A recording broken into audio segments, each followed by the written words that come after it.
नहमदुहु व नसल्ली अला रसूलिल करीम बिस्मिल्लाहिर्रहमानिर्रहीम। मौजूद ख़वातीन हज़रात, पाकिस्तान की 75 साला तारीख़ में पाकिस्तान का अदालती निज़ाम कभी इस कदर अवाम की नज़रों में भी और ख़ुद अपने निज़ाम की नज़रों में भी ट्रायल में नहीं रहा जितना गुज़श्ता तकरीबन 9 माह में रहा है।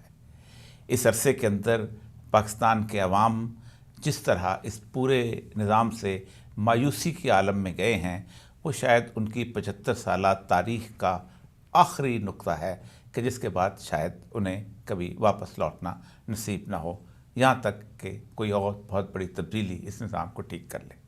आज हमारे साथ जो मेहमान हैं, उनकी पूरी ज़िंदगी इस निज़ाम को ओढ़ने और बिछोने में गुजरी है।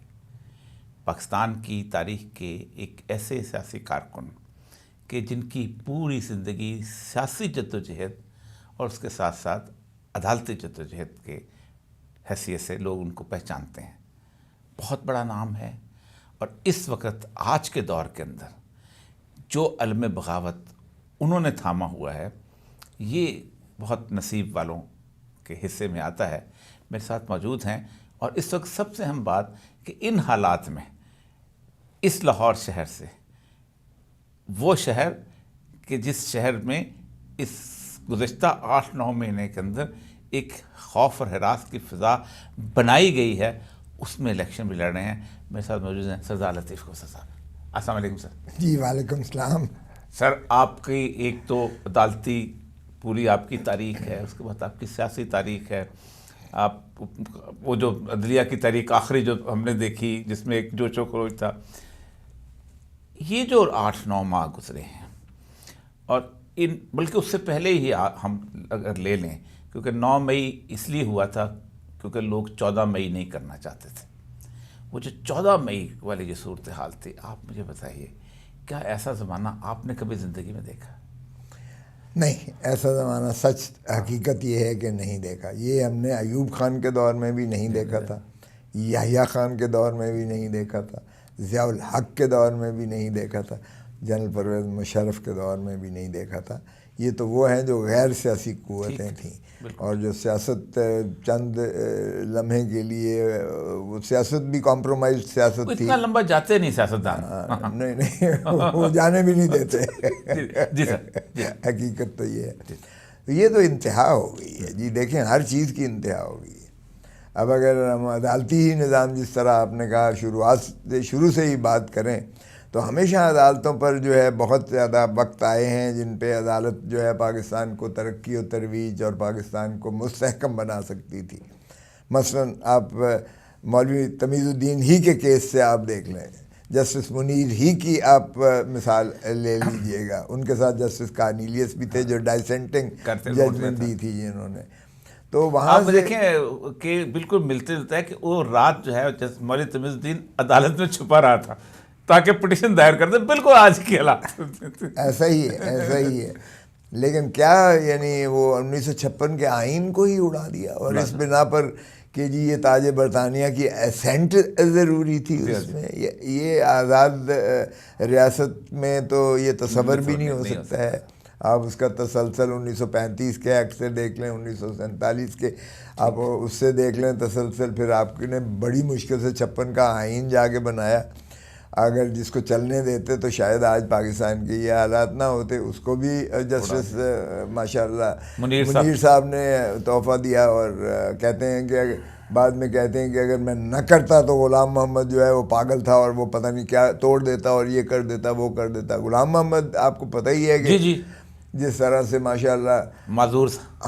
हमारी तारीख़ भी तो अजीब है ना जी, कि हमने लियाकत अली को 1952 में कत्ल कर दिया। उसके बाद सिविल ब्यूरोक्रेट्स आ गए और सिविल ब्यूरोक्रेट्स के बाद फिर जो है मिलिट्री ब्यूरोक्रेट्स ने टेक ओवर कर लिया। ये पहले सीनियर पार्टनर थे सिविल वाले, जी हाँ। वो फिर जब अयूब खान ने इनको कान से पकड़ के निकाला ना तो इन्होंने काम जूनियर, तुम सीनियर। हाँ, तो सिकंदर मिर्जा को क्या पड़ी थी कि डिफेंस मिनिस्टर उसको बना रहे हो, जब तुमने फिर बनाया और फिर उसने कहा थैंक यू वेरी मच, फिर तुम्हारी क्या ज़रूरत है। And then he took over और मार्शल लॉ लग के फिर आई field marshal general Mohammad Ayub Khan hereby promulgate. अब एक आदमी फर्द वाहिद जो है वो प्रोमलगेट कर रहा है 1962 का कॉन्स्टिट्यूशन। 56 को तो अदालत में माशाल्लाह उड़ा दिया गया। ये भी एक वक्त था पाकिस्तान की अदलिया पर कि वो जो है इस को पाकिस्तान को मुस्तहकम करती, पाकिस्तान के निज़ाम को जो है वो मरबूत और मजबूत करती। लेकिन आपने देखा क्या हुआ, फ़ियास्को हुआ। 62 का कॉन्स्टिट्यूशन आया तो आई field marshal general Mohammad Ayub Khan, और फिर लोगों के बलदियाती बुनियादी हकूक़ को ख़त्म कर दिया गया, राइट ऑफ वोट को ख़त्म कर दिया गया, बीडी सिस्टम शुरुआत की गई। और फिर जिस तरीके से माशाअल्लाह अयूब खान साहब इलेक्शन जीते मोहतरमा फातिमा जिन्ना के मुकाबला में, वो भी एक क्या बात है। और पहला गद्दारी का खिताब हमने मोहतरमा फातिमा जिन्हा को दिया, जो कायदे आज़म की बहन ही नहीं थी सिर्फ, बल्कि सारी ज़िंदगी उसने जो है जिद्दोजहद इसी में की और मादर मिल्लत कहलाई, मादर मिल्लत कहलाई। असैसिनेशन बहुत खौफनाक किस्म की, बहुत खौफनाक, बदकिस्मती से। और फिर अगर आप आगे चलते आइएगा तो फिर देखें, जब तराना बजाया जाता था याहिया को जो है जगाने के लिए, उठाने के लिए, और फिर जब 70 का इलेक्शन होता है तो 163 में से 162 सीटें जो है अवामी लीग लेती है।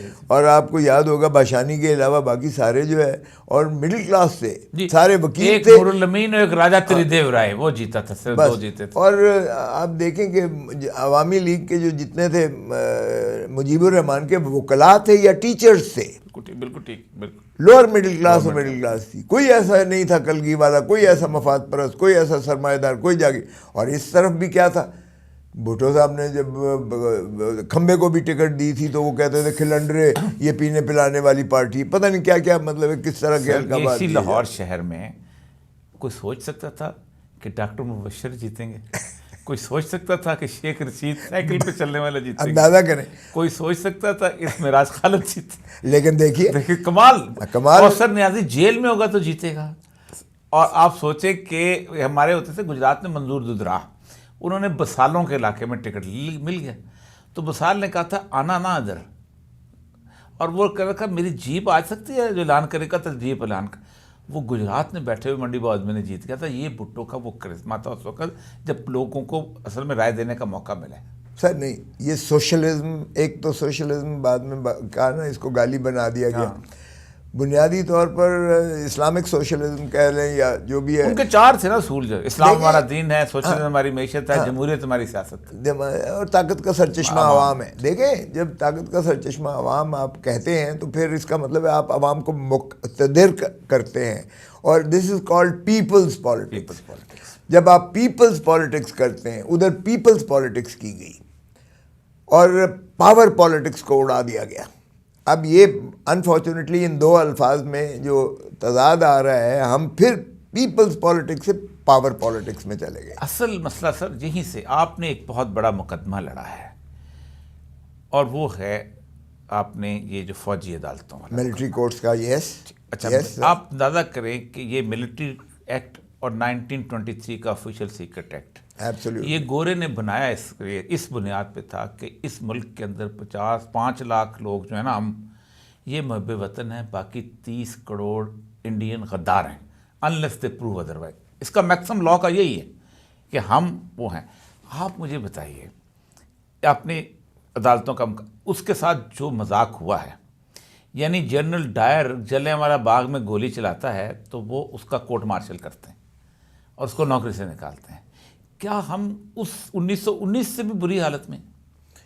सर हम उससे तो क्या बुरी हालत में। आप मुझे ये बताइएगा कि ईस्ट पाकिस्तान अलहदा क्यों हुआ? हाँ, कभी हमने ये इसका अपना तारीख़ी पस मंज़र में, जब जो कौमें अपना तजिया नहीं करती हैं और गलती पे गलती दोहराती चली जाती हैं, उनको फिर क्या हक़ है ज़िंदा रहने का? बिल्कुल ठीक। मुझे बताएं कि मशरक़ी पाकिस्तान इसलिए अलहदा हुआ ना कि हमने जो ब्रूट मेजॉरिटी ले के पार्टी जीती थी, हमने उसके मैंडेट को तस्लीम करने से इनकार कर दिया। हमने लोगों की उस जो राय दही थी, जो उन्होंने अपना जो हक के वोट इस्तेमाल किया, हमने उसको मानने से इनकार कर दिया। सही। हमने उनको जो है मैंने इसको ही हमने ख़त्म करके नॉमिनेट कर दिए हमने। आपने बताया कि वो उसको नूरुल अमीन को हमने वज़ीर आज़म बना दिया था। नूरुल अमीन को हमने वज़ीर आज़म बना दिया था, अंदाज़ा कीजिएगा। और फिर मुझे बताएं तो फिर क्या आपने, आपका जो उस वक्त का सदर था और चीफ मार्शल और एडमिनिस्ट्रेटर था, उसने कहा I want the soil of Bengal minus the Bengalis, minus the Bengalis. Can you do it? Can you do it? It is not it's not the bricks and mortars that constitute this building. It is the spirit within. It is the people who live inside. They are the soul of this whole thing. आप लोगों को मिन्हा करके आप कहेंगे जी ये जो ये है काम तो गजा में इसराइल नहीं कर सका, लोगों को पता नहीं वियतनाम में अमेरिका नहीं कर तो सका। मुझे बताएं कि क्या वहाँ मैंडेट आपने नहीं कर दिया तो अब फिर क्या हम वही नफरत का समा नहीं बना रहे?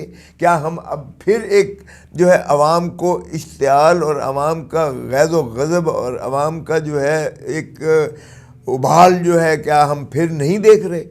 अब आप देखें कि रिसेंट इस पे आए सज़ाएँ हो रही हैं, 1 2 3 4 कर दी हैं। अब पता है क्या लोगों का आलम है? लोगों को ज़िद पड़ गई है, ज़िद में आए हुए हैं लोग। आप यकीन करें, जैसा आपने अब इंटरव्यू में कहा कि मैं इलेक्शन लड़ रहा हूँ, तो मैं हैरान होता हूँ कि लोग कहते हैं कि आप न भी आते तो कोदा साहब वोट तो हमने खान को देना था। मुझे नहीं कहते कि मुझे तुम्हें देना था, वोट तो हमारा खान ही को देना था। आप आ गए हैं तो आपकी मेहरबानी।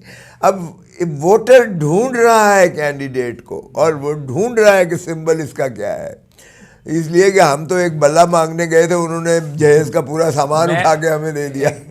एक जिस जगह में एक आदमी मुझे मिला, प्लम्बर था। मैंने कहा तुम, कोई मुझे कहता वोट किसको दोगे? मैंने कहा तुम, मुझे भी नहीं पता। कहता मैं आपको पता है आप देंगे। कहते मैंने कहा तुम किसको दो? कहता मैं पीटीआई को दो। मैंने कहा पता कैसे चलेगा? कहता मैं बिल्कुल नहीं पढ़ा लिखा हूँ, मैं प्लम्बर हूँ, लेकिन ये जो मेरा मोबाइल है ना, मैं इसमें लोकेशन लगा सकता हूँ, मैं मैसेज कर लेता हूँ और मुझे ये नहीं पता होगा कि उसका निशान कौन सा है। सर 18 करोड़ लोगों के पास मोबाइल है और 12 करोड़ वोटर हैं आपके। तो ये रियलाइजेशन आप नहीं समझते इनके पास नहीं है कि ये क्या हो जाएगा कल 8 फरवरी को? सर मैं आपको बताऊं, मैं फेडरल मिनिस्टर रहा हूं इंफॉर्मेशन टेक्नोलॉजी और टेलीकम्युनिकेशन का। आपको पता है कि Pakistan has the highest tele density in the world, in the world, दुनिया में। और फिर अगर देखिएगा तो आपका जो यानी 70% तकरीबन आपका 35 साल से कम उम्र की आपकी पॉपुलेशन है, आबादी।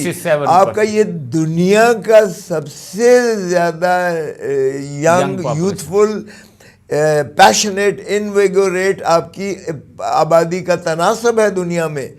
सर आप इनको कहाँ लेके जाएंगे? ये सारे के सारे जो हैं ये शैदाई हैं इमरान खान पे। Imran Khan is the heart throb of the people of Pakistan इस मौके पर। और 4 करोड़ जो वोटर आपका इस 5 7 6 साल हो गए ना, इस 6 साल में 4 करोड़ आपका जो है वोटर बना है, जो 18 साल की उम्र में आ गए उसने वोट बनाया। तो इसलिए मुझे बताएं कि ये how are you going to eliminate them, evaporate them? और जिस तरह आपने सही फरमाया कि हर एक के हाथ में तो ये मोबाइल है, अब सोशल मीडिया का दौर है। आप 8300 मिला के शनाख्ती कार्ड उस पर डालो, आपको सारी आपकी इंफॉर्मेशन आ जाती है। और हमारा सिंबल तो हम रोबो कॉल के अलावा हमने जो स्लिप्स बनाई हैं, हमारे पार्टी ने एक इंट्रोड्यूस किया है जिसमें हमने अपने जो कॉन्स्टिट्यूंसीज़ हैं उसमें सारे जितने नाम और उनके सेल नंबर्स दे के हमने जो है उनको ट्रांसमिट किए हैं, उनको सारों को अपना जो है सिंबल्स दे के पर्ची वो देकर उनका जो है पोलिंग बूथ कहाँ है, पोलिंग आपका स्टेशन कौन सा है, आपका वोट नंबर क्या है, हमारे कैंडिडेट्स कौन कौन ऑफिशियल हैं और उनके सिंबल्स क्या हैं, हमने उनको सारा ये जो है डिसिपेट किया, ये इन्फॉर्मेशन उनको इत्तला सारी दे दी है। और हमें तो शायद अगर बल्ला हमारा होता तो हमें जाने की ज़रूरत भी नहीं थी। हम जा इसलिए रहे ताकि उनको आगाही दे सकें कि जी खान के कैंडिडेट्स ये हैं। क्योंकि अब एक और जो ड्रामा हो रहा है हमारे साथ वो ये हो रहा है, खान का पॉपुलर वोट को तोड़ने के लिए उन्होंने कुछ हमारे मुखालफिन ने जैली उम्मीदवार ऊपर खान की तस्वीर लगा के और कहा ये भी कैंडिडेट है। फिर वो मुझसे पूछते हैं कि जी आपके नीचे आपका कौन सा ऑफिशियल कैंडिडेट? मैंने टोलियों में लोग देखे हैं, सब्जी वाली दुकान, यार ये निकाल के दिखाना मुझे, और मेरा मोबाइल लो मुझे बता दो कौन सा है। लोगों के अंदर एक रेजिलियंस, बहुत खौफनाक रेजिलियंस है और ये इसको कोई महसूस नहीं कर पा रहा। और बल्कि जो हमारी एडमिनिस्ट्रेशन के लोग हैं, मैं चूँकि 32 साल का है, उन्होंने तो उनको तो अंदाज़ा है, लेकिन ये ऊपर बताते नहीं। ये जो रिसेंट केसेस आए हैं, चूँकि मैं चाहता हूँ आप एक लॉयर हैं और आपसे बड़ा तो शायद इस वक्त क्रिमिनल फील्ड के अंदर लॉयर है ही कोई नहीं, ये जो आखिरी केस आया है, क्या मुस्लिम जुरिस्प्रूडेंस की तारीख में 1400 साल की तारीख में आपने कोई ऐसा केस देखा है जो इमरान खान और बुशरा वाला केस है? नहीं, ये तो दुनिया में इससे बड़ा मजाक नहीं हो सकता। और मैं आपको बताऊं कि सिर्फ ये नहीं, ये जिसने भी केस किया है, ये देखें 3 उन्होंने केसेस किए। पहले केस में उन्होंने कोशिश की साइफर वाले केस में कि ये मुल्क दुश्मन अंसर हमें करार देने की कोशिश की। अवाम ने बाई नहीं किया, उसमें सज़ा दी गई 10 साल, उसमें अवाम ने बाई उसको नहीं किया। दूसरा केस माशाअल्लाह तोशाखाना किया। तोशाखाना में मैंने कहा कि जनाब 47 से मंगवा लीजिएगा। ये नवाज़ शरीफ ने गाड़ी ली जिस गाड़ी का इस्तेहकाक है ही नहीं, तोशाखाना में गाड़ी ले ही नहीं सकता, वो ली।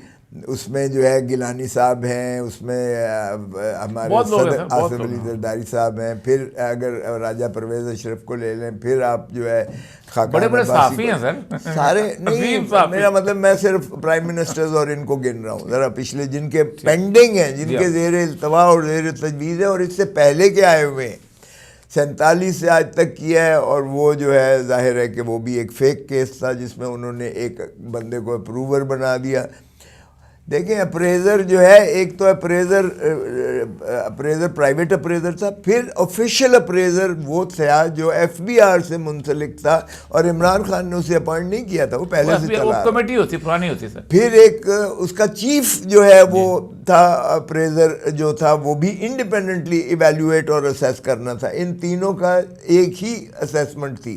अब इन्होंने चूंकि केस बनाना था, अपना दुबई एम्बेसी को लिखा, उन्होंने एक मैट्रिक पास अपना एम्प्लॉई भेजा और उसने दे दी। उससे जब हमने जरह की कि भाई तुमने वो जो है वो घड़ी ग्राफ ना घड़ी नहीं थी, वो ग्राफ ज्वेलरी का था, सिर्फ ग्राफ ज्वेलरी जो बुशरा बीबी को उन्होंने दी थी। मैंने कहा ग्राफ ज्वेलरी को आपने देखा था? कहता जी हमें तो सिर्फ तस्वीर दिखाई गई। ओ भाई, तो तस्वीर में क्या नज़र आता है कि इसमें कितने कैरेट डायमंड है, कितने कैरेट इसमें गोल्ड है? कहता है वो तो जाहिर है तस्वीर में तो कुछ भी नहीं होता। तो फिर तुमने कैसे कि जी जो उन्होंने लिख के दिया था हमने उसके मुताबिक कीमत जो है करके भिजवा दी। अब अंदाज़ा करेंगे इस तरह से। और ये ओवर राइड कर रही है वो इवैल्यूएशन जो पहले खुद असेसमेंट FBI से करवाई गई है, ऑफिशियल अप्रेजर से करवाई गई है, उसकी वैल्यूएशन। और इसकी यहाँ 3.5 अरब कर दिया जबकि वो 1 अरब था। अब ये करके तो इन्होंने डिफरेंशियल करके कह दिया कि जी ये वैल्यूएशन। ओ भाई, ये प्राइम मिनिस्टर का काम होता है। वो भी फेक केस, जाली केस, और बुलडोज किया उस जज साहब ने। और कभी आपने सुना है कि लॉयर ऑफ हिज चॉइस ना हो? जी कभी बनाया सर उसने वकील जो है वो वकील साहब, चूँकि मुझे तो खान साहब ने कहा कि आप तो प्लीज़ जाएं इलेक्शन लड़ें, यहाँ तो रोज़ की सुबह से लेके शाम तक अदालतें करते हैं, जेल में ट्रायल कर रहे हैं, तो आप जाके केस लड़ें। मैंने अपने बेटे को वहाँ जो है कर दिया। माई सन इज़ माशाल्लाह an advocate of the supreme court, और वो बड़ा उसने ज़बरदस्त जो है केस बिल्डअप किया।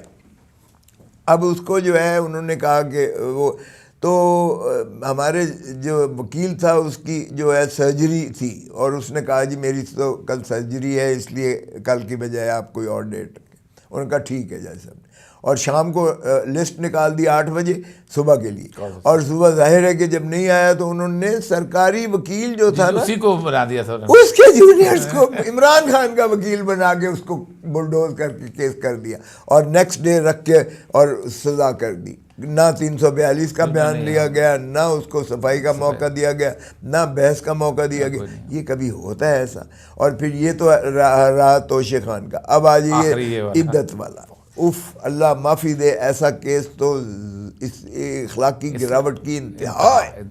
इसी मानिका ने 2018 में आके आपका ऑडियो वीडियो एक बयान रिकॉर्ड करवाया जो सारे चैनल्स पे चला। हामिद मीर ने भी खुद बताया, मेरी बेट भी बहुत वो है। अच्छा, जब आदमी इस तरह के मामले में बयान बदले ना, तो इस्लामी फ़िक़्ह के अंदर उसको मरदूद कहते हैं, उसकी गवाही को मरदूद कहते हैं कि वो गवाही काबिल नहीं है, लेकिन उसकी अच्छा असल अच्छा मसला देखिए ना, दो फरीक ही होते हैं ना, हाँ, एक खामिद है एक बीवी है।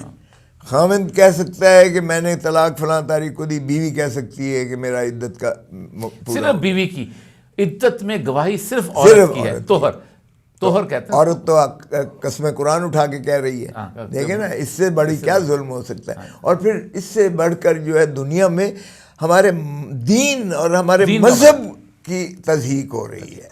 क्या ये हमारा मजहब कहता फैमिली है? लाइफ हमारी आपने खड़ा करके उस मैदान में, यानी इस वक्त डिस्कशन ये हो रही हैं कि पाकिस्तान के टेलीविजन के ऊपर कि मेंस्ट्रुअल पीरियड क्या होता है। यार कुछ खुदा का खौफ करो, तुम किस तक इस हद तक गिरा। अच्छा ये मुझे सिर्फ देखिए एक चीज़, शी वॉज 57 ईयर्स व्हेन हाँ। She married. तो मुझे बताइएगा 57 ईयर्स की एज में अब क्या मतलब, मैं आप बातें कर रहे हैं इसका, कोई जुल्म की भी इंतहा होती है। और फिर देखें जब मानिका को अब 5 साल तो उसने खामोश रहा ना, 5 साल, बल्कि वो तारीफ़ें करता रहा, सब कुछ है।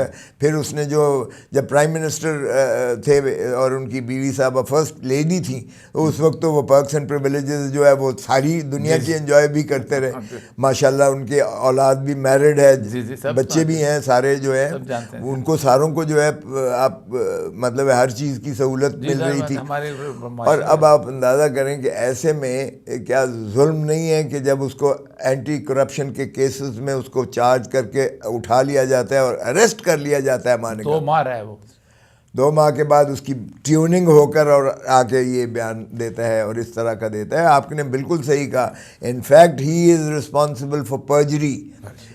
उसने झूठे बयान देने में, बयान की तजाद बयानी में कज़फ का मुकदमा बनता है सर, कज़फ का सीधा मुकदमा उस पर बनता है, बजाय इसके कि ये जो इतनी वो समझ आती है। जूनियर लेवल के ऊपर प्रेशर भी होता है, जैसे हमारे यहाँ होता है ब्लास्फेमी का केस कर दो, सुप्रीम कोर्ट ठीक हो जाए, जज जान छुड़ाता है, ख़त्म करो। ये जो तीनों चारों हो रहे हैं, इसके अंदर जो ख़ास तौर पे जज बशीर के साथ जो हुआ है कि बंदा बीमार हो रहा है, अस्पताल लेके गया, फिर वापस लेके आया, फिर ये किया, उसने कहा मुझे जान छोड़ो, मैं जाना चाहता हूँ। ये क्या आप समझते हैं कि हायर जुडिशरी में जब ये केसेस पेश होंगे इस तरह के 342 नहीं, क्या आप तवक्को रखते हैं कि हायर जुडिशरी जो है इसको कुछ करेगी? सर 1 सेकंड लगेगा, मुझे ज़रा 8 फरवरी से फारिग हो लेने दें। हमने वहाँ ये अपीलें दायर कर दी हैं, करने लगे हैं, हम सस्पेंशन भी देंगे। ये 1 सेकंड के लिए भी ये सज़ा बहाल नहीं रहेगी, ये कलअदम मुतसव्वर करार दी जाएगी। और ये सारा जो है ना सिर्फ मिस ट्रायल है, बल्कि ये ऑन मेरिट्स भी हम साबित करेंगे कि ये केस नहीं बनते हैं और ये बरीयत बाइज़्ज़त होगी। मकसद सिर्फ ये था कि 8, देखें स्क्रिप्टेड है और ये सब स्क्रिप्टेड है। ये खान ने, मुझे इमरान खान ने खुद 100 दफ़ा कहा है, क्योंकि ये पाकिस्तान की मैंने सारी तारीख देखी है और पाकिस्तान के ये सारे मुकदमा, हमने जुल्फ़िकार अली भुट्टो को देखा, वो अदालत में लेके आते थे, भले बख्तरबंद गाड़ी में लेके आते थे, भले मौलवी मुश्ताक ने जंगला लोहे का बनाया हुआ था, उसमें उसको जिस तरह जानवर को खड़ा करते हैं, भुट्टो को खड़ा करते हैं। मैं ट्रायल में जाता रहा हूँ, मैं देखा, लेकिन अदालत में लेके आते थे, ठीक है। इसी तरह नवाज शरीफ को अदालत में लेके जाते रहे, कराची लेके जाते थे, कराची। और इसी तरह बाकी जो है यूसुफ रज़ा गिलानी है, अदालत में लेके आते थे। जितने भी थे आपके, राजा परवेज़ रशीद अदालत में, खाकान अब्बासी अदालत में। यहाँ इमरान खान के लिए अदालतें चल के जा रही हैं, सारी की सारी अदालतें चल के गई हैं। यहाँ तक कि इवन ये जो आईनी इदारा है, इलेक्शन कमीशन ऑफ पाकिस्तान, वो भी चल के गया, वो भी चल के गया। इंडाइटमेंट जो है इमरान खान के लिए वहाँ जेल में की है। और जेल ट्रायल को 2 दफ़ा इस्लामाबाद हाई कोर्ट की डिवीज़न बेंच ने कहा है कि 352 CRPC भी है कि it has to be an open trial which is seen and accessible. क्योंकि इंसाफ का असूल ये है कि इंसाफ करना ही नहीं चाहिए, इंसाफ होता हुआ नज़र भी आना चाहिए। Justice should not only be done but it should be seen to be done. अब मुझे बताएं, जेल में हम जाते थे तो पहले ऊपर से लेकर नीचे तक तलाशी होती थी, तज़हीक है। वो तो मैं जबरी बड़ा गेट खुलवाता था, क्योंकि उनका पॉलिसी ये है कि छोटा गेट ताकि ना जी ना वो सर झुका के जाना था। मैंने कहा मैंने तो अल्लाह के आगे सर झुकाया, मैं तो जाता ही नहीं हूँ अगर ऐसा आपने करना है। मैं बड़ा गेट खुलवाता था, लेकिन वो तो चले, मेरी पर्सनल एक असर्शन थी ना, असर्टिवनेस थी, और मेरा प्रोफाइल था ऐसा कि वो मजबूर होता था उनको as a governor, as attorney general for Pakistan, as senator, as federal minister, तो मैं तो खैर डट अड़ जाता था। लेकिन आम जो वकील का जो हशर होता था और जिस तरह से किताबें उनको उठाना पड़ती थी, जिस तरह से सर्च होती थी, जिस तरह से वहाँ कमरा ठंडा यख होती थी, आप हैरान हो गए, हम कप कपा हो रहे थे, वहाँ कोई हीटर्स तो नहीं होते थे। देखिए, वकील को या अदालत में जब तक एटमॉस्फेयर, आपका माहौल जो है कंफर्टेबल नहीं होगा, आपका जहन कैसे काम करेगा कि आप उसको जो है कमा हक को अपना फ़राइज़ अदा कर सकते हैं। आप कुतुब भी जो है लेके जाते हैं, आपको फैक्ट्स पर भी अबूर होना चाहिए, आपको कानून पर भी दस्तरस होनी चाहिए, आप बहस व तमीज़ गवाह से भी आप कर रहे हैं, सारा कुछ है। वो पूरा एक अदालती माहौल बनता ही नहीं है, सर, बनता ही नहीं है। वो उसको अदालत कहना ही मजाक है, मज़ाक का खेल है। और हम कई महीनों से ये देख रहे हैं, और अदालत के बावजूद फिर नोटिफिकेशन आ जाता है, और फिर एक दफ़ा कल अदम हुआ, दूसरी दफ़ा कल अदम हुआ, फिर वही जज सुन रहा है, फिर वही जज सुन रहा है। और 11 साल से बशीर साहब माशाल्लाह बैठे हुए चले आ रहे हैं, और मुझे जाके एक तरफ कहता है कि जी बहुत प्रेशर है खोसा साहब, ट्रांसफ़र करा लें, आप स्टे करवा लें, आप ये करवा लें, वो करवा लें। उसने जेन्युइनली कोशिश की कि मैं बीमार हूँ, मुझे लीव प्रेपरेटरी टू रिटायरमेंट की मुझे छुट्टी दे दी जाए, लेकिन ऐसा कंपल्शन थी, ऐसा कंपल्शन थी कि उसको पकड़ के ले आते थे, फिर करवाते थे। तो जैसा मैंने अर्ज़ किया, इमरान खान कहता था स्क्रिप्टेड है, लंदन प्लान का हिस्सा है। लंदन प्लान में यही ज़िले सुबहानी ने जब जिसको ताज पोशी के लिए चौथी मरतबा लेके आए हैं, उसके दरमियान, और जो उस वक्त के आर्मी चीफ थे जिनको एक्सटेंशन दरकार थी, उस वक्त वहाँ यही मुआहदे हुए थे। बिल्कुल ठीक है कि ये मैं बिल की तभी जो है मंजूरी देता हूँ अगर आप ये करते हो। लेवल प्लेइंग फील्ड में उनकी राय ये थी कि इमरान खान को वज़ारत उज़्मा से हटाओगे, इमरान खान को आप जेल में पाबंद सलासल करोगे, इमरान खान की पार्टी को आप जो है बिल्कुल तोड़ोगे, बिखेर दोगे, और इनके जो है वो सारे जो आपने दिए हैं या डेपुटेशन पर थे या उनके साथ जो है, उन सारों को जो है आप तोड़ोगे, और जो नहीं टूटेगा उसको आप उसको जेलों में ही रखोगे, और भले जो जबर और तशद्दुद होगा आप कीजिएगा। तो ये उनको कहते ये तो एक राज है, पूरे हर बंदे को पता है इस प्रमोशन क्वेश्चन का। अच्छा, असल मसला ये है कि आप इस दौरान में, चूँकि ज़ाहिर बात है एक कल परसों इलेक्शन है, तो इस दौरान में आपने इमरान खान को देखा होगा, right from the very beginning. आप यू आर थी वेरी क्लोज। इमरान खान के बारे में इतनी अफवाहें थी इस मुल्क के अंदर, और हम कहते होते थे कि जी वो फ़लाँ चीज़ नशा करता है। मैंने कहा था कोई नशा करने वाला 2.5 घंटे एक्सरसाइज करते मैंने नहीं देखा कम से कम, और कोई नशा करने वाला 6 महीने बगैर नशे के भी नहीं रह सकता। आपने उसको कैसा थ्रू आउट पाया? यानी आप हैरान होंगे, हम सुबह से लेकर और इशा तक, क्योंकि ये ताकत तो है ना इमरान खान की कि एक अदालत जाती है, दूसरी अदालत मुंतज़र होती है कि वो अदालत कर ले, फिर दूसरी अदालत जाती है तो फिर तीसरा मुंतज़र बैठा होता है जेल में आकर, और फिर वो शुरू होता है, और फिर चौथी अदालत आ रही है। यानी मजाक बना हुआ था। आप क्या मैं बताऊँ कि जेल में सुबह से लेके शाम तक, इशा तक, हम कहते थे कोर्ट टाइम ख़त्म हो गया, नहीं जी नहीं, कोर्ट टाइम नहीं ख़त्म हुआ अभी। ये वो बुलडोज जिस तरह करते हैं ना, अगर हम कहते थे कि हम जा रहे हैं तो कहते हैं भले जाओ, फिर हम पीछे चलाएंगे।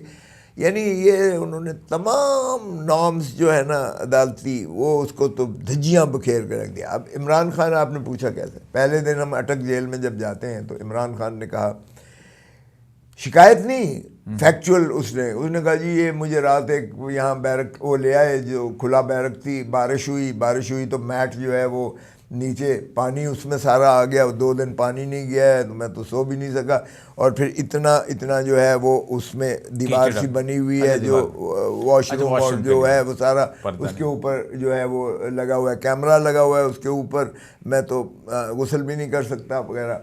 और फिर जो है रात को एक बत्ती जो है इतनी बड़ी लाइट जो है लगा देते हैं, सर्च लाइट, तो और सो ना सके। और फिर उसका चूंकि वो जंगल में है, अटक की जेल जो है, तो सारी दुनिया के पतंगे जो है उस पर सारी रात आ जाते हैं, और दिन में सारे मक्खियाँ और मच्छर होते हैं। तो ऐसे में अब फॉर्मर प्राइम मिनिस्टर को आपने 2 दिन रखा, वो तो फिर हमने शोर मचाया और सेशन जज गया तो फिर उसने जो है वहाँ से हटा के तो दूसरा तरफ किया, लेकिन उसने शिकायत नहीं की, इस बात की शिकायत नहीं की। यहाँ तो हम कहते हैं ना माशाअल्लाह जिले सुबानी को रखा गया तो उसने कहा जी मच्छर काटते हैं, ये देखे मेरे मेरे नर्मो नाजुक मैंने देखा हुआ था जेल में उनको, जिस्म पर ये जो है। लेकिन उस बंदे ने अच्छा फिर जब यहाँ आ गए इसमें अडियाला जेल में आ गए, तो अडियाला जेल में हमने उनको बाहर का बेटर क्लास, मैंने कहा बेटर क्लास, उन्होंने कहा जी बेटर क्लास यही है कि वो जो काल कोठड़ी वाले हैं उस पर बेटर क्लास, उस पर नंबर लिख दिया है और वो बेटर क्लास बना दी, कोई चेंज नहीं किया। खैर फिर सेशन जज गए तो थोड़ा सा उसको स्ट्रेच किया, आगे करवाया हमने। पहले तो मुश्किल आपकी 6 बाई 4 फुट मतलब 100 भी या टांगे भी स्ट्रेच मुश्किल से कर सकते थे, लेकिन फिर एक स्पेस दी और उनको फिर एक साइकिल लेके दी ताकि वो एक्सरसाइज करें, और फिर एक रबर का वो लिखा जिसमें स्ट्रेचर वगैरह जिसमें वो कर सकते थे एक्सरसाइज। और मैं हैरान हूँ कि look at the man, he has steel nerves I must say, कमाल की उसकी है वो। एक तो वैसे ही खूबसूरत है और लोग कहते थे दाढ़ी बजाई, मैंने तो कभी दाढ़ी बड़ी हुई नहीं देखी है। ही वाज ऑलवेज बड़ी क्लीन शेव, बल्कि क्लोज शेव थी। और फिर उसने जो है वो जैकेट, वो लेदर जैकेट ब्राउन किस्म की या वो पहनी हुई है, नीचे जीन्स और बिल्कुल एथलेटिक जिस्म, और उसका he was absolutely energetically fit. और फिर खुद उसने कहा, उसने लतीफ़ कहता है वो, बिकॉज यू नो जो आपकी एजुकेशन और आपका फर्स्ट नेम से पुकारते हैं ना, फर्स्ट नेम से very close, it gives you a sense of affinity and a friend comradeship जो है उसमें आती है। तो वो मुझे कहता है लतीफ़, मैं यकीन करो कि ये जो 4-5 महीने से जब कुरान मैंने जो है तर्जुमे के साथ और वगैरह पढ़ रहा हूँ तो हमारा काम नहीं होता है।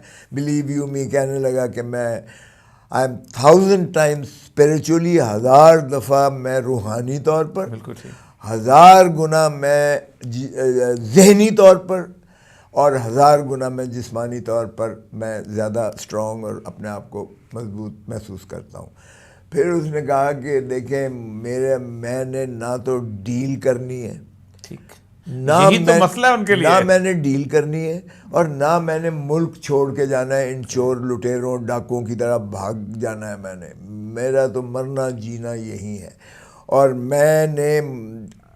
मुझे सारी पाकिस्तान की जेलें फिरा लें, मैंने अवाम को हकूक़ और सही आज़ादी दिला के रहना, चाहे मेरी जान क्यों ना चली जाए।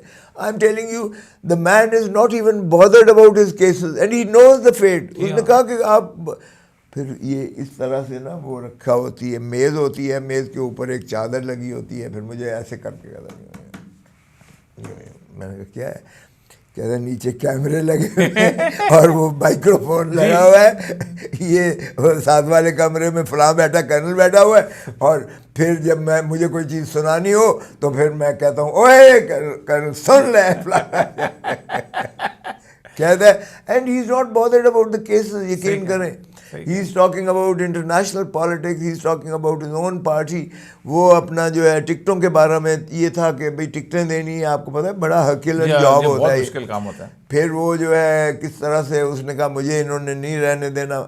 अब मैं I was not prepared to contest, सीधी सी बात है। लेकिन ये बहुत बढ़िया आपको करना मैं आपको बताऊँ, मेरे पास खान आता है, मैं तो आपको पता ही है पीपल्स पार्टी में था, खान मेरे पास आता है जब मेरे घर पे फायरिंग होती है तो खान मुझे कहता है, पूछता है कि आप खैरियत से हैं, मैं आपकी खैरियत दरियाफ्त करने आया था, अल्लाह ताला ने हिफ्ज़ व अमान में रखा। मैंने कहा यार ड्राइवर को गोली लगी है टांग में, अल्लाह बेहतरी करेगा, बाकी गाड़ी में गोलियां पेवस्त हुई हैं और गेट पर लगी हैं, ये कोई फुलझड़ियाँ अगर छा गया है, लेकिन प्रॉबेबली मैंने कहा उसने शायद ब्रिटिश गजेटियर नहीं पढ़ा।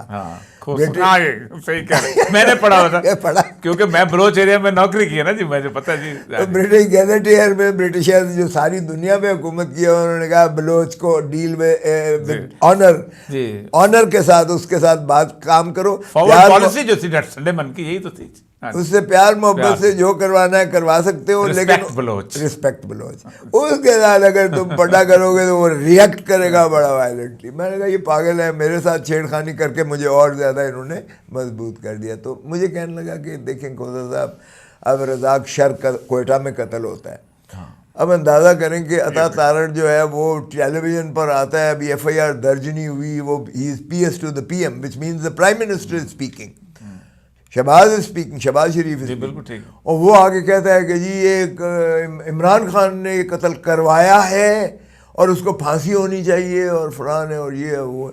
और फिर उनके जो है बच्चों को 2 दिन उठा के डिसीज्ड के और फिर FIR मेरे खिलाफ 109 मैं जानता हूं उनको, तो बकायदा मुझे खुद भी उन्होंने बताया था कि हमारे पर बहुत प्रेशर डाला था। सर मैं आपको बता रहा हूँ ना, मेरा वकील है, मेरा अपना जो है, मुझे सारा ज़ाती तौर पर ये इल्म है। तो मुझे खान ने कहा बाहर कैफ के जी, मेरी सारी लीगल टीम ने कहा है कि अब ये केस, इस तरह का केस जो है उन्होंने हाथ खड़े कर दिए, उन्होंने कहा खोसाई कर सकता है, तो तुम मेहरबानी करो ये मेरा केस आप एक्सेप्ट करें।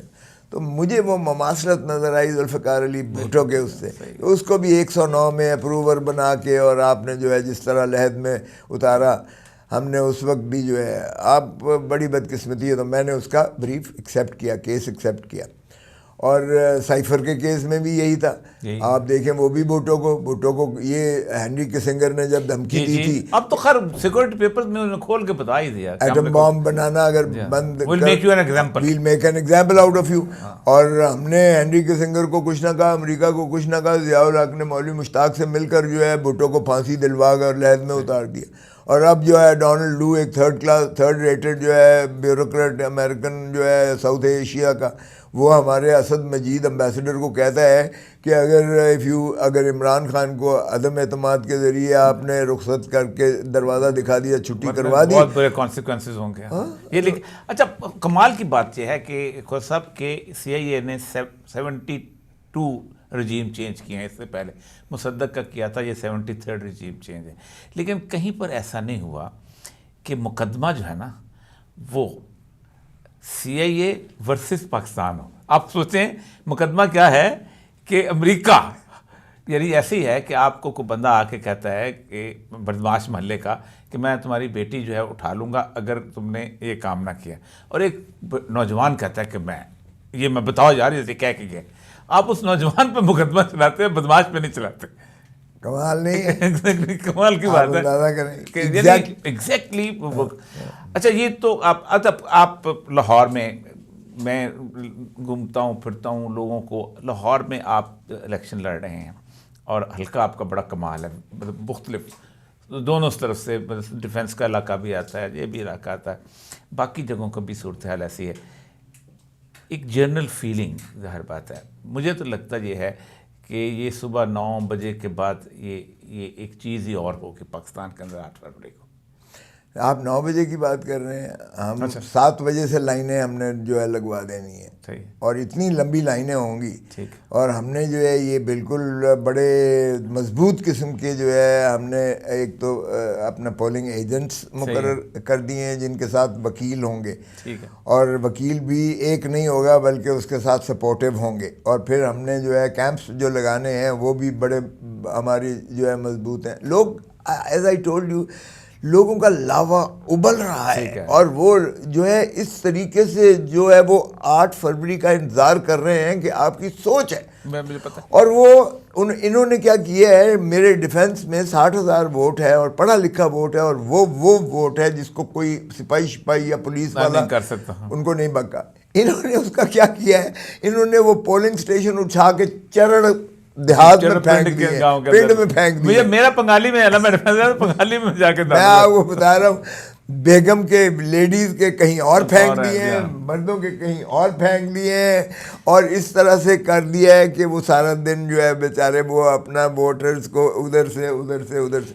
लेकिन I can assure you sir, I can assure you, मेरे पास रोजाना आते हैं, वो कहते हैं छोड़ दें। मैं एक और आपको खबर दूं कि डिफेंस के अंदर जो मुलाजमीन हैं उनको लोगों ने, ये पूरे लाहौर के अंदर उन्होंने कोई खुशाब करके उनको लोगों ने छुट्टियां दी हैं कि जाओ जाके वोट दे के आओ। ये लेवल आया हुआ है, ये नौकर नहीं होंगे 2 दिन। अच्छा, 2 अहम तरीन चीज़ें जो इलेक्शन के दिन तो पूरे पाकिस्तान जो है इसके अंदर लोग निकलेंगे, क्योंकि पूरे पाकिस्तान जो है वो पोरस होता है, हर पोलिंग स्टेशन में 2 या 3 सिपाही होते हैं, आप कंट्रोल ही नहीं कर सकते।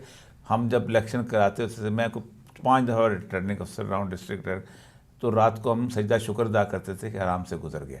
तो एक तो उनको पता है, दो ख़तरात कैसे निपटेंगे। मेरा अंदाज़ा ये है कि 12 बजे के बाद एक ही रास्ता रह जाता है कि ज़बरदस्त किस्म का खून खराबा करा दिया जाए, और वो बड़ी आसानी से हो जाता है।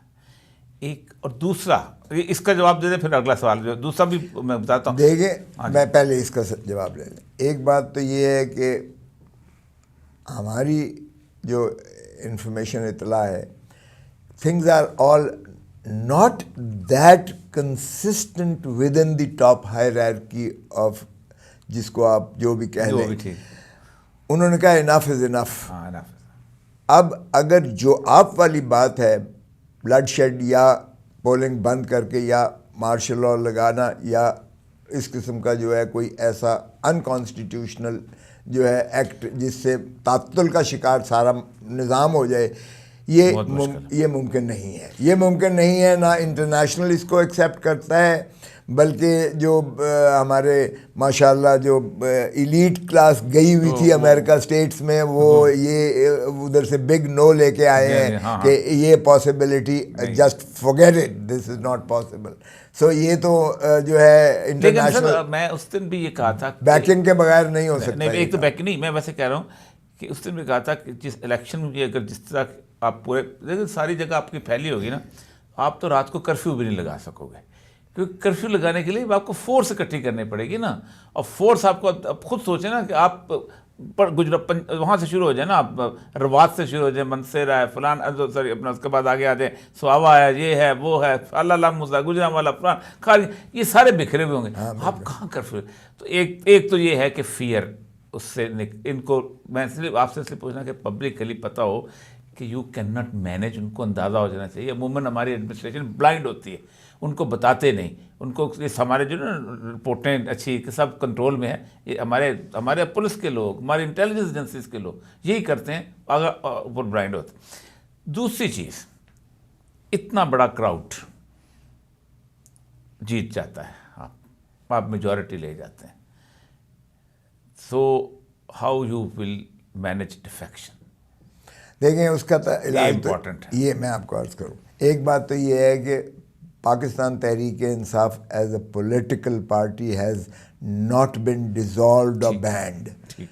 आईनी तौर पर उसको बैन करने का आर्टिकल 17 में वो एक ही तरीका है कि फेडरल गवर्नमेंट रेफरेंस भेजे और सुप्रीम कोर्ट उस पर जो है फैसला दे। वो ऐसा नौबत ना हुई है, ना होने को जा रही है।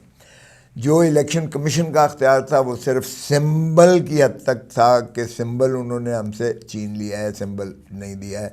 वो भी मैंने जो चीफ जस्टिस साहब ने उसको सिंध अपना के पेशावर हाई कोर्ट के फ़ैसले को जो कलअदम कराया, मैंने उनके मुंह पर कहा चीफ जस्टिस के कि मैंने कहा आपने जमहूरियत का कत्ल किया है। मैंने कहा कि आप, हम तो लेवल प्लेइंग फील्ड लेने आए थे, आपने फील्ड ही हमसे छीन ली है। मैंने कहा ये फैसला आपका जो है ये उन स्याह तरीन फ़ैसलों में मुतसव्वर किया जाएगा जो पाकिस्तान के टूटने की बुनियाद बनी थी। मैंने I said it on the face of the chief justice and he had absolutely, उनका जो है कोई उसका जवाब नहीं है मुझे, वरना कंटेम्प्ट देते अगर वो समझते कि मैंने कोई गुस्ताखी की। ये पहला फैसला है किसी चीफ जस्टिस ने जो आईने पाकिस्तान के मुताबिक नहीं, पीटीआई के आइन के मुताबिक। अच्छा, तो इस पर बहुत सारे सवालिया निशान हैं कि जी आपने जवाब नहीं दिए फलाने। मैंने कहा जी छोड़ें जवाब वगैरह, ये आप जो कह रहे हैं ये माफ़ कीजिएगा, हमें आप पर एतमाद नहीं है। हम 25 करोड़ आवाम की अदालत में इंसाफ लेने जा रहे हैं। मैंने I said it when I withdrew that petition, so I said it on the face of the court. इसलिए मुझे पार्टी तो है, अब सुने ना, पार्टी भी है। कल हम वैसे भी 5 तारीख को हम इलेक्शंस करवाने जा रहे हैं पार्टी के। अच्छा।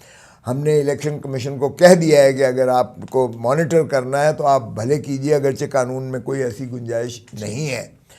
लेकिन हम ये जो उनका है रफ़ा, ये भी उधर जो है ख़त्म कर देंगे। सो कल से दोबारा हम अपने इंट्रा पार्टी इलेक्शंस करवा के हम वो रजिस्टर करवा लेंगे। 8 से पहले हमारा ये भी as a political entity with the election commission हमारी रिकग्नाइज हो जाएगी, और हम 8 से पहले उनको अपना पीटीआई का फिर ऑफिशियली रेगुलर मेंबर्स बना के हम उनको जो है वो भी दे देंगे, ताकि और 3 दिन के अंदर, अदरवाइज भी इलेक्शन के बाद आपको ज्वाइन करना है, वो फिर पहले ही दिन से हम उनको इस अंदाज से करेंगे कि 8 की इलेक्ट होते ही साथ वो 9 तारीख को वो शामिल जो है पीटीआई में हो जाएंगे। और हम 230 हमारी जो नशिस्तें हैं मखसूस, जिसमें ख़वातीन और अक़लीती हैं, वो भी अब अपना हम हिस्सस जो हमारी तनासब होगा वो भी इंशाल्लाह ले लेंगे। सो ये डिफेक्शन जो है क्लॉज का हम इतलाक नहीं होने देंगे, या किसी को मंडी नहीं लगने देंगे। अच्छा, खतरा सिर्फ ये है, एक तो ये है कि इतने बड़े लेवल पे इलेक्टेड रिप्रेजेंटेटिव को पकड़ना, उनको प्रोसिक्यूट करना, उनको गायब करना मुश्किल काम होगा, लेकिन बेशर्मी में कुछ भी हो सकता है, कुछ भी हो सकता है। इस मुल्क के अंदर जो कुछ हो रहा है कुछ भी हो सकता है। हमने जेलें काटी हुई हैं, लेकिन ये जो 3 दिन मैं काट के आया हूँ, ये इसका मैंने तसव्वुर भी नहीं किया था, और 68 की एज के अंदर कभी भी, मतलब तो कुछ उसके लिए या तो ये है कि कोई रेजिलियंस, कोई मैं प्लान पूछना नहीं चाहता, लेकिन you must have a plan. उस वक्त जीता हुआ मैंने देखिए, एक बात तो ये है कि अब आपने ये देखा कि जो हमें छोड़ कर गए हैं, ठीक है, कहीं के भी नहीं रहे यही मैं कहने लगा। अब आप उनका ज़रा हाशर देखेंगे, आईपीपी में गए हैं, इनकी ज़मानतें जब्त होंगी। अगर वो पार्लियामेंटेरियन खटक साहब की बनाई गई है, इसमें से 2 पार्टियां निकाली गई ना, 2 बच्चे इसमें से निकाल लिए गए हैं। बाकियों को तो खैर वैसे ही चिल्ला किसी को काटा गया, और किसी को सेहत अफ़ज़ा मुकाम पर आराम के लिए, सुकून के लिए जाना पड़ गया, वो अलावा है।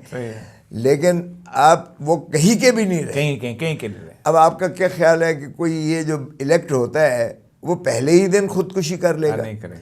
एक बात, दूसरी बात ये, घर वाले उसे घुसने देंगे अंदर, घर में आने देंगे? माफ कीजिएगा उसको, वो नहीं मैं कह रहा, मैं कह रहा था ये जो इनकी तरफ से, ये कितने, क्योंकि बाकी देखे ना, क्राउड को तो कंट्रोल नहीं किया जा सकता उस वक्त, ये इनकी बस ये होता है, ये 15-20 हज़ार लोग जो है ना, इन पे काबू पाओ, प्रपोजल सेकेंडर पे काबू पाओ, उस पर काबू।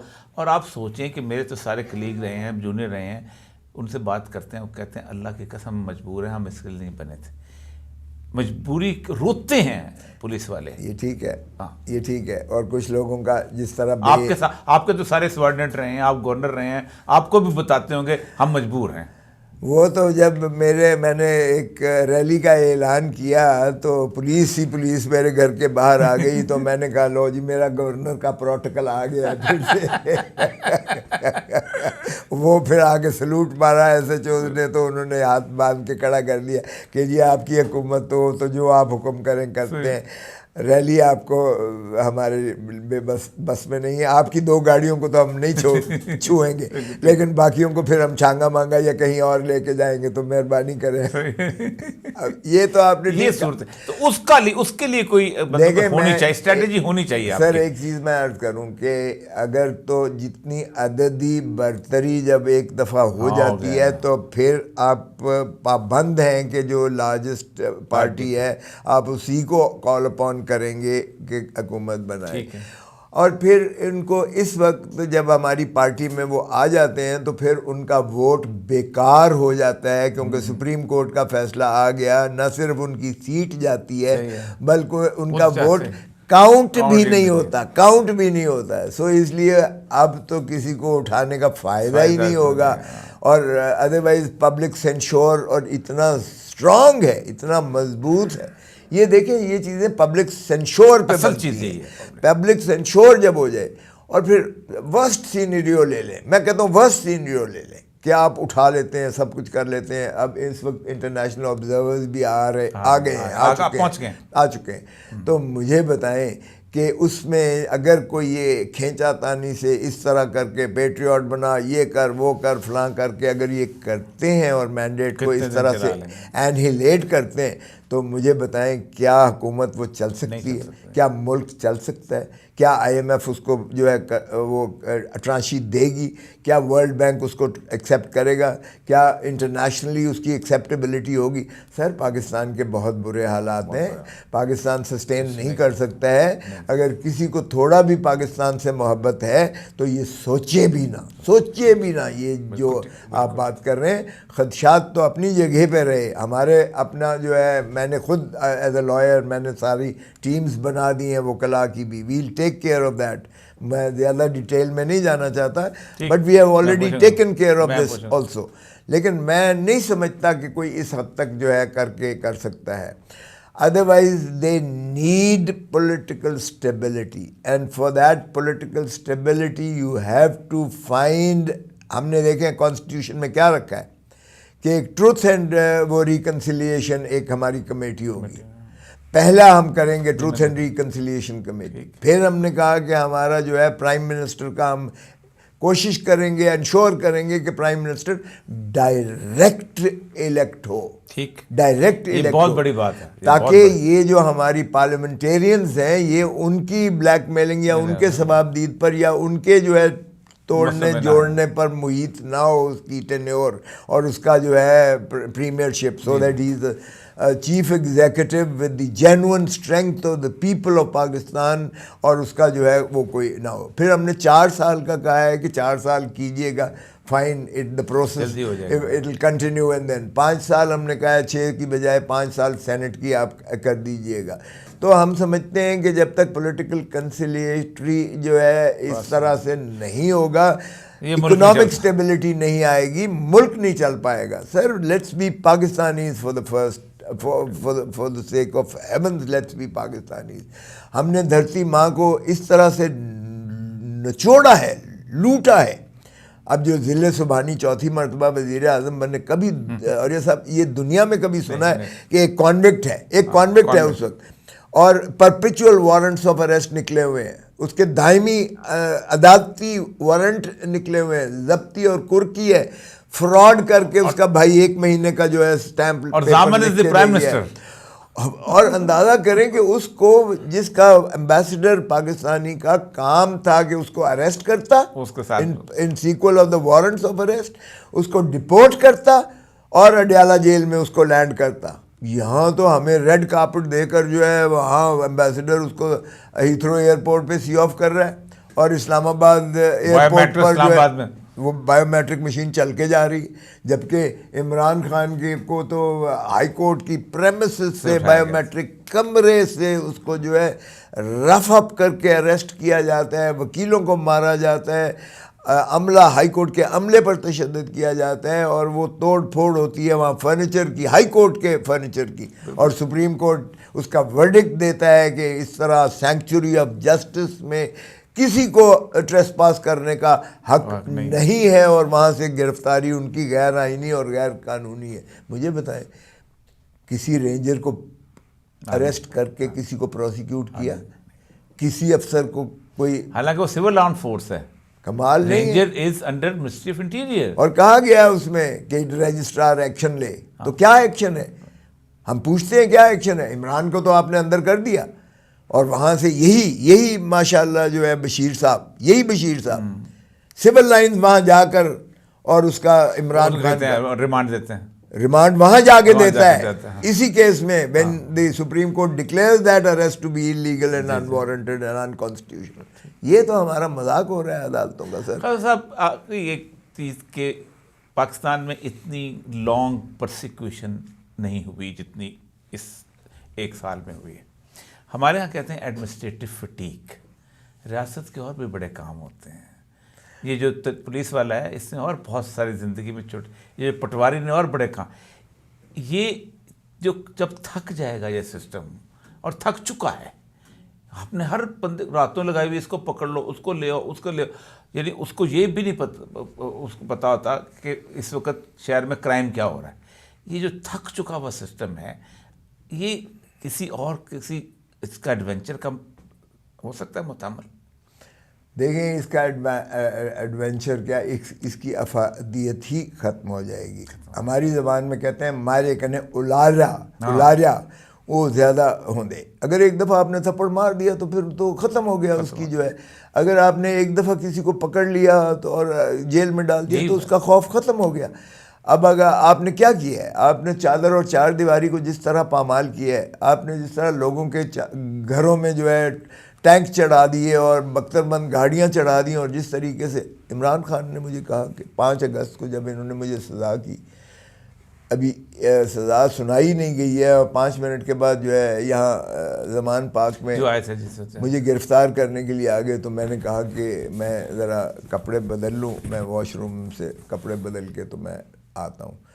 तो इन्होंने जनाब गाड़ी मारी और बाहर वाला सारा गेट और दीवारें तोड़कर, और फिर अंदर वाली दरवाजे को दीवारें तोड़कर, बुलेट प्रूफ शीशे उसके तोड़ सर वॉशरूम के अंदर वो भी तोड़ के गए। तो मैं तौलिया पहन के खड़ा हुआ था, मैंने कहा भाई मैं कपड़े पहन के आ रहा हूँ, मैं कहीं नहीं जा रहा, कोई खुदा का खौफ करो, कोई शर्म तो करो। ये आलम है, आपका अंदाज़ा कीजिएगा। ये तो इमरान खान के साथ किया है, आम आदमी के साथ। परवेज़ इलाही के घर में क्या किया। मुझे हाई कोर्ट के, मैं खुद मौजूद था, जज साहब ने कहा कि इनको, मैंने कहा जनाब आपके अदालत के बाहर भी पुलिस है, सारी टर्नर रोड के भी पुलिस ही पुलिस है, आपने कहा है गिरफ्तार ना किया जाए किसी भी केस में, आपने बेलें भी ली, आपने प्रोटेक्शन भी दिया है। ये तो बात रजिस्ट्रार को बुला के जज साहब ने DIG को बुला के कहा कि घर इन्हें हिफाजत से छोड़ के आओ। तो जज साहब मुझे कहने लगे तू मेरा मौसन है तो मेरे नाल कॉफ़ी पी के जाएगा। मैं उनके साथ गाड़ी में बैठ गया, एक तरफ DIG साहब SSP साहब बैठ गए, एक तरफ वो बैठ गया।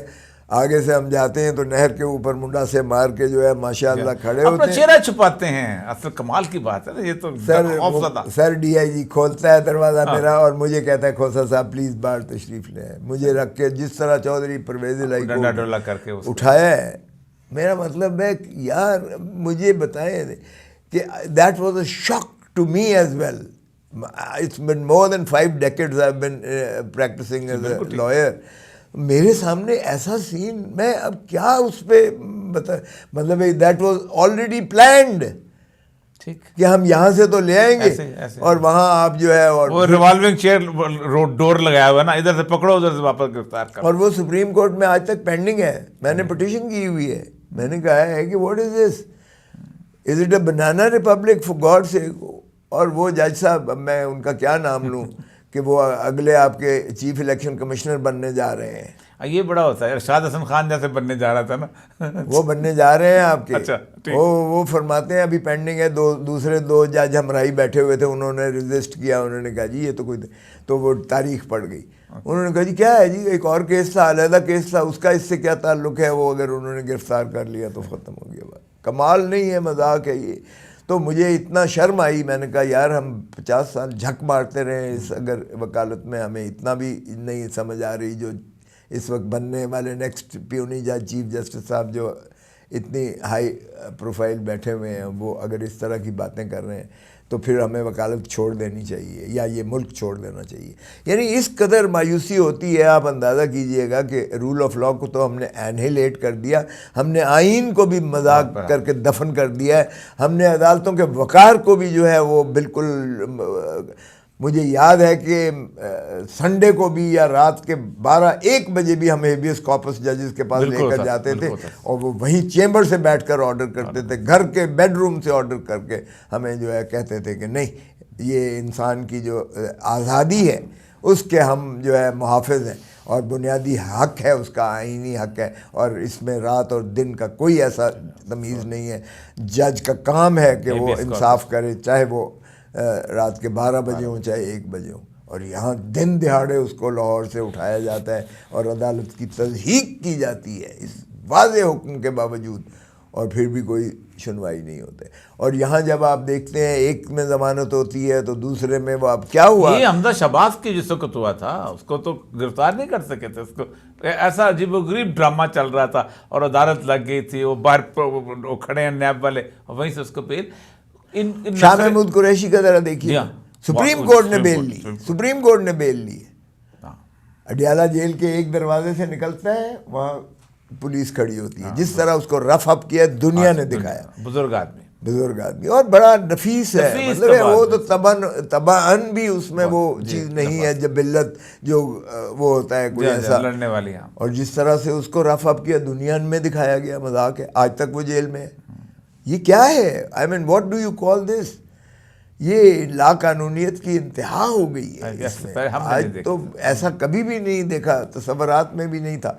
लेकिन बाहर क्या, आपने ठीक कहा, now they are also fatigued because आप भी रहे हैं, मैं भी, आप भी तो माशाल्लाह, आप तो मैंने रहे हैं, सारा कुछ रहे हैं, सेनेटर रहे हैं, सर सारा कुछ देखा है हमने। लेकिन इस तरह से आपको नजर आता है सर, ये देखिए रियासत में सिर्फ ये तो नहीं होता ना कि आपने पीटीआई के बंदों को पकड़ना है तो थाना इस काम पे तो नहीं लगता। तो ये पे नहीं सर, एक चीज़ मैं अर्ज करूं कि देखें, जब आप पावर पॉलिटिक्स में पड़ जाते हैं, पीपल्स पॉलिटिक्स छोड़ देते हैं, जब आप अवाम के हुकूक को नज़रअंदाज कर देते हैं, जब आप आइनी हदूद व क़यूद को जो है आप पामाल करते हैं उनके अंदर रहने की बजाय, आप अपने इमरानी मुआहदे पर अमल नहीं करते हैं, तो फिर आपको सिविलाइज्ड कंट्री रहने का कोई हक नहीं है।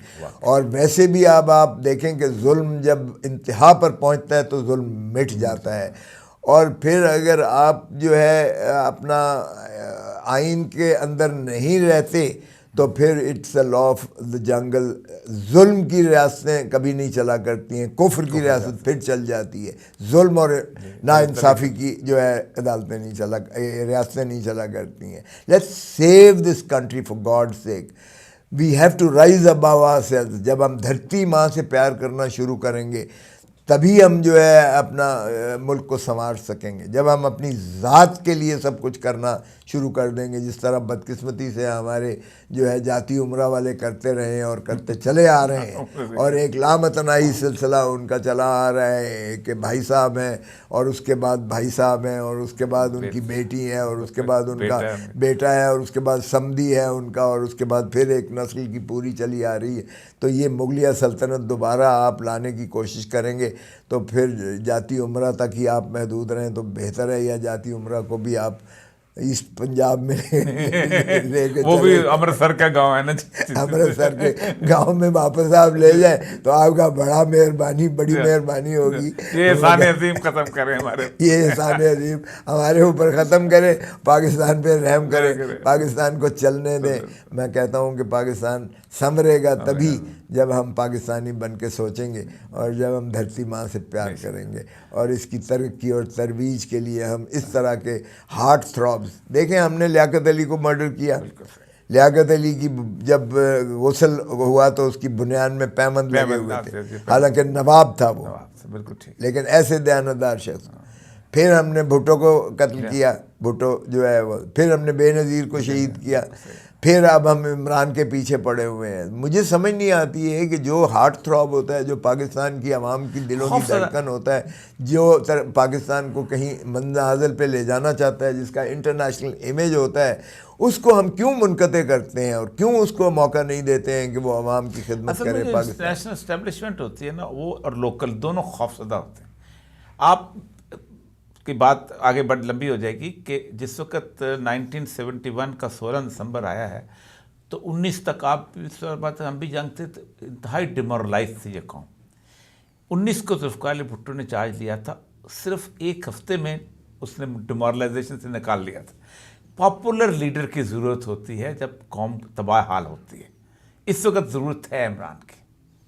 आर यू श्योर भुट्टो की that was the right decision कि हमीदुर रहमान की रिपोर्ट को उसने पब्लिश न किया और मेरा ख्याल है कर देना चाहिए था, उसने अकाउंटेबल नहीं किया, कर देना चाहिए और फिर उसको खुद फांसी लगी। सिर्फ विदिन 6 मंथ कू हो गई थी ये गोलसन वगैरह जब निकले, यानी सिर्फ 6 महीने के अंदर अंदर तो नशा तो बाहर गया। भुट्टो की नीयत ठीक थी, आप ठीक कह रहे हैं। उन्होंने इनको कहा कि चलो ठीक है, आप खुद सोचें कि उन्होंने बहुत ज़्यादा लोगों को उन्होंने इसमें रखा, सिविल सर्विस में बहुत लोगों को लेके कि चलो एक आपस में रिप्रोचमेंट हो जाए, ठीक हो जाए।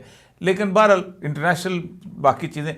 और मैं एक बात बताऊं खोर साहब कि 1773 में ये जो इंडियन सिविल सर्विस और इंडियन जो मिलिट्री का जो बिल्टअप बनाया गया था ना गोरे ने, वो बनाई हुक्मरानी के मिजाज से था और हम सबको सब्जेक्ट बना के कहा था। नहीं, उसने डिज़ाइन निज़ाम तालीम भी मैं वो आपको भी बता ऐसे, रहा वो भी हूँ ऐसे। मैं आपको बता रहा हूँ कि मैं जब 3rd स्टैंडर्ड में था तो इंग्लिश मीडियम में सेंट एंथनीज में मेरे वालिद साहब was the first graduate in the Khosa family, और वो यहाँ कोऑपरेटिव सोसाइटीज़ में डिप्टी रजिस्ट्रार थे उस वक्त, वेस्ट पाकिस्तान था और बाद में रजिस्ट्रार में।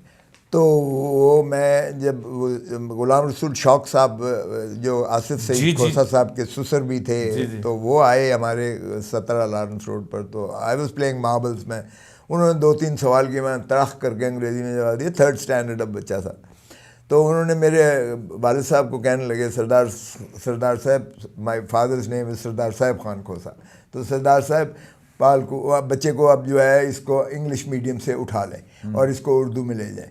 उन्होंने कहा जी अंग्रेज़ ने यहाँ 2 किस्म के सिस्टम ऑफ एजुकेशन तालीमी निज़ाम नाफिज किए थे। एक रूलिंग एलीट के लिए एचएसएन कॉलेज में उस वक्त जो था वो सीनियर कैम्ब्रिज जूनियर कैम्ब्रिज था, आजकल ए लेवल और ओ लेवल है, आपको पता ही है। तो उन्होंने कहा जी अब ये अंग्रेज़ी में कभी मार नहीं खाएगा, लेकिन ये उसके बाद एरोगेंट होगा, प्राउड होगा, ये रूलिंग क्लास में जो है ये, और पाकिस्तान फ्यूचर पाकिस्तान में ये मिसफिट हो जाएगा बच्चा, अब इसे उर्दू में। तो मुझे सेंट्रल मॉडल में बाबा ने करवाया। स्कूल था। अच्छा, उसमें उन्होंने कहा जी देखें ये जो है किबला व काबा मोहतरम फलाना फलाना हजूर फैज़ गंजूर 2 पूरे सफ़े हल्का बात है, ये दरअसल ये ग़ुलाम रखने के लिए सब्जेक्ट्स को, अपने बासियों को, हिंदुस्तानियों को ये ग़ुलाम रखने के लिए हैमर करके उनको फासला दिखाना था। और वो जो है डियर सर फलाना, जी जी, योर मोस्ट ओबीडिएंट सर्वेंट फलाना फलाना। हाँ, आप तो उन्होंने कहा कि इनको कर लीजिएगा, ये करें। फिर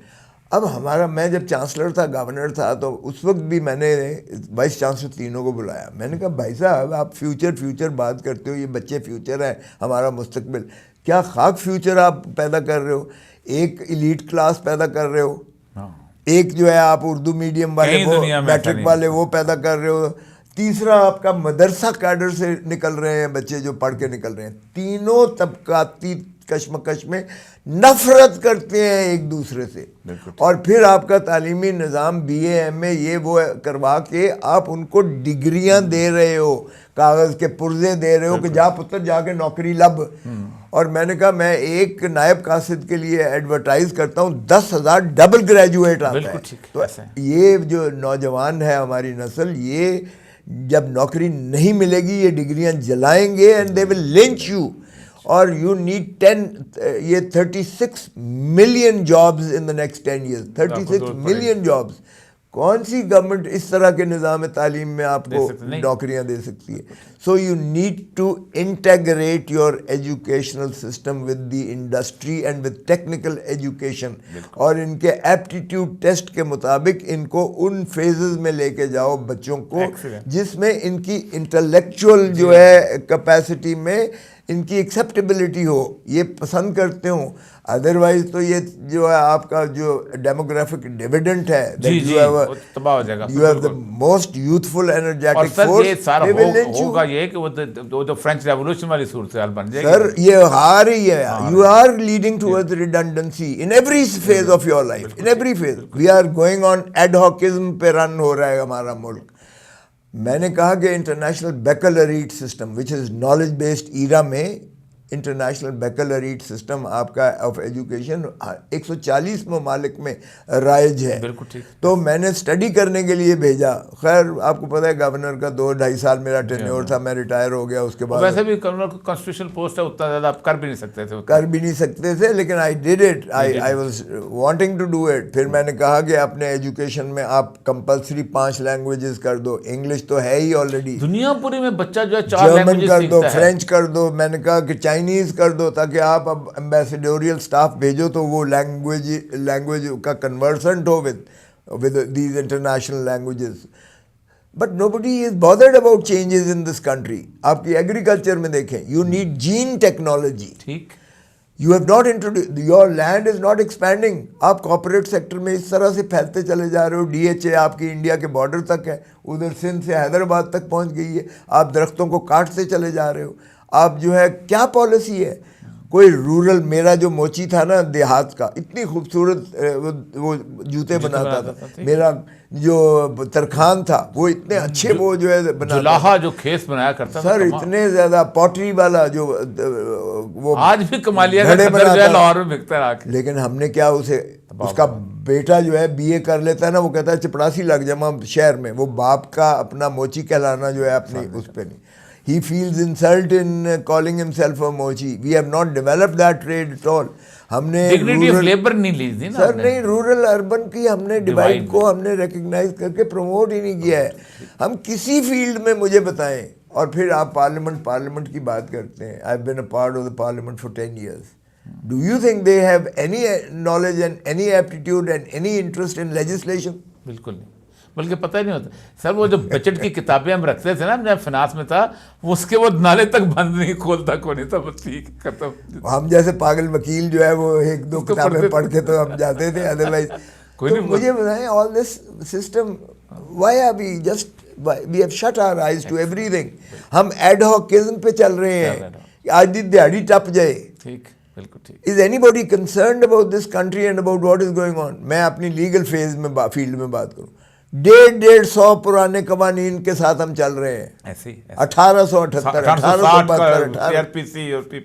सारी, इवन रेवेन्यू लॉ सर आप देखें, वो जरेब चल रही है, सेहदे लग रहे हैं, सब कुछ हो रहा है सर। सारा हमारा, जब मैंने कोशिश की एक दफ़ा करने की तो वो कहना छड़ यार है पैच। अब हम जो पैच वर्क करते हैं ना, वो ब्लेंड नहीं करता, उस सारे स्कीम में ब्लेंड नहीं करता है, और वो ultimately it is thrown out और somewhere it is challenge. So that is a Herculean job which you have to do as a patriot Pakistani if you really want to serve this country and serve the system and put it on the road and rail of development. आप मुझे बताएं कि इस्लाम के अगर आप पहला देखें तो क्या तिब में हमारा टॉप नहीं था?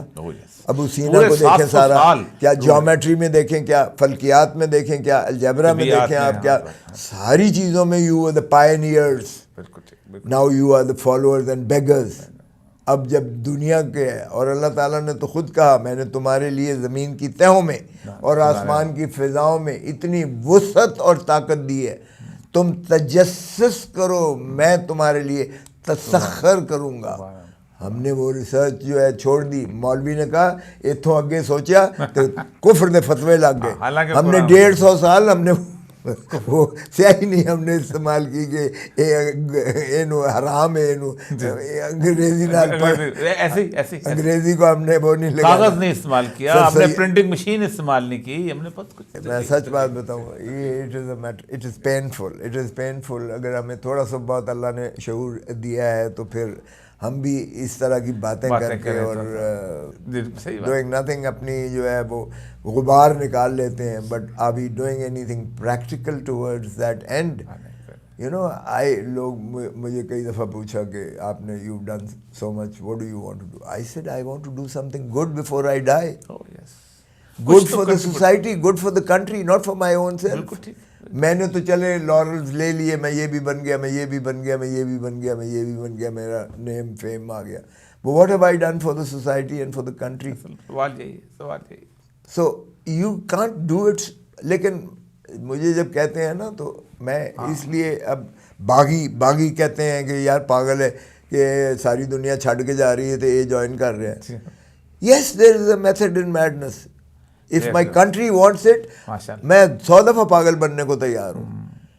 लेकिन ये तकलीफ दे है कि आप इस तरह से लुटती हुई आप अपनी मुल्क को देखो और आप खामोश तमाशाई बने रहो। सो मैं चाहता हूँ आप जैसे इंटेलेक्चुअल दूसरे इस तरह के थिंक टैंक्स आएँ और आगे चल के ये सोसाइटी को एनलाइटनमेंट दें, और at the end of the tunnel there is always a light. We have thrown ourselves into the abysmal dismay of poverty. We can retrieve it. God has given us everything. We only need the will to do it, and Allah will always help those who want to help themselves. If you don't want to help yourself, Allah says, क्योंकि अल्लाह ताला कहता है फिर अल्लाह छोड़ता है। अल्लाह कहता है ये मुद्दुम फी तुग़यान में जामन, जाओ पड़े रहो जैसे। सर अल्लाह, हम तो पोजेसिव हो गए हैं ना, अल्लाह रब्बुल आलमीन है, रब्बुल मुस्लिमीन नहीं है। और हजूर सल्लल्लाहु अलैहि वसल्लम रहमतुल लिल आलमीन। आलमीन है, सिर्फ रहमतुल्लिल मुस्लिमीन नहीं है, तमाम स्पीशीज के लिए, तमाम स्पीशीज के लिए वो कर रहे हैं। जी बिल्कुल ठीक। जिन्होंने तरक्कियां की हैं, ज़मीन से क्या कुछ निकाला है, आसमान की फ़िज़ाओं को उन्होंने समेट कर रख दिया है, अल्लाह उनकी मदद कर रहा है, बिकॉज अल्लाह उनकी मेहनत को कभी रायगा नहीं करेगा। हमने कहा कि वो आपने पढ़ी होगी वेटिंग फॉर अल्लाह। हाँ जी पढ़ी जी, मैं मिला भी उनसे, बलूचिस्तान में खातून आई हुई थी बहुत ज़्यादा, वो एमा डंकन थी। तो उसने कहा ये भी अजीब है, हर चीज़ अल्लाह पे छोड़ी हुई है, खुद नहीं कुछ नहीं करना, बिस्मिल्लाह अल्हम्दुलिल्लाह सुभान अल्लाह, हर चीज़ अल्लाह पे छोड़ी हुई। ओ भाई अल्लाह खुद कहता है तुम तजस्सुस करो, मैं तुम्हारे लिए तो इन्नल्लाह ला युग़य्यिरु मा बिक़ौमिन, जी बड़ा अल्लाह बदलता ही नहीं जब तक तुम बदलने चाहोगे।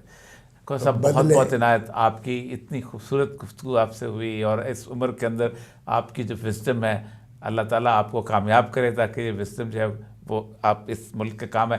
नाज़रीन, रॉबर्ट फिस्क ने पाकिस्तान के बारे में एक फ़िक्रा लिखा था कि इस मुल्क में इतनी ख़राबियाँ हो गई हैं कि अगर कोई शख्स शुरू करना चाहे तो वो सोचने पड़ जाता है कि शुरू कहाँ से करें। वाकई आपने एक पाकिस्तान के सीजन्ड पॉलिटिशियन और सीजन्ड लॉयर और दर्द दिल रखने वाले शख्स को सुना है।